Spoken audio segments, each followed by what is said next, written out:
করে ওয়াজ করা বেদাত হবে না কেন? বিষয়টা বুঝতে পেরেছেন? আমি নিজে ইলিয়াসি তবলিগকে বেদাত বলি না, ভালো ভালো খারাপ খারাপ প্রত্যেকটা। আমি যে ইমানে বিশ্বাস করি সেটা হলো আমরা কর্মের কথা বলি। কোন মুমিনের ব্যক্তিগত দলগত সমালোচনা আমরা পছন্দ করি না। আবার আপনাদের বোঝানোর চেষ্টা করি। এইটা মনে করেন একদলা গু পাক না পাক। আমি কিন্তু গোবর বলিনি, কারণ ইখতিলাফ আছে কিছু, আমি জানি আপনারা বুঝবেন, এই জন্য গু বলেছি। এটা মনে হয় একদলা গু পাক না পাক। এটা ভালোবাসবো না ঘৃণা করবো?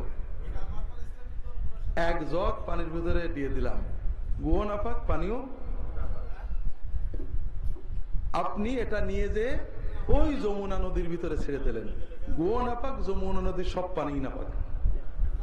হ্যাঁ, একটা বড় দিঘিতে দিলেন, গুও না পাক, বড় দিঘির সব পানি না পাক। মশলা পাল্টে গেল না? তো বিষয় হলো ভাইয়েরা, আমরা কর্মের কথা বলি। কেউ জাল হাদিস বলে এই জাল হাদিস বলার কাজটা খারাপ, কিন্তু তার সাথে সহিহ হাদিস 10টা বলেছে, ওটাও খারাপ নাকি?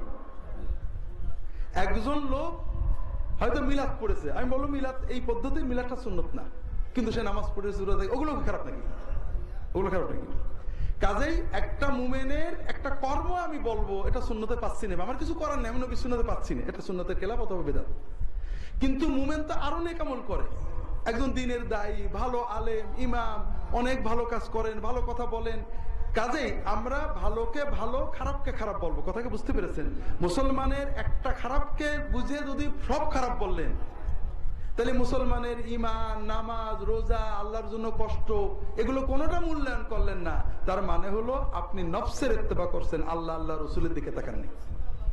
এই জন্য যেটুকু বেদাত, আমি বলবো যে এই কাজটুকু বেদাত। তাহলে মিডিয়ার মাধ্যমে দ্বীনের দাওয়াত, এটাকে কেউ দিন মনে করে না। কথাকে বুঝতে পেরেছেন? আপনি যখন প্রচলিত তবলিগ করবেন, এটা ভালো কাজ, দাওয়াত ভালো কাজ।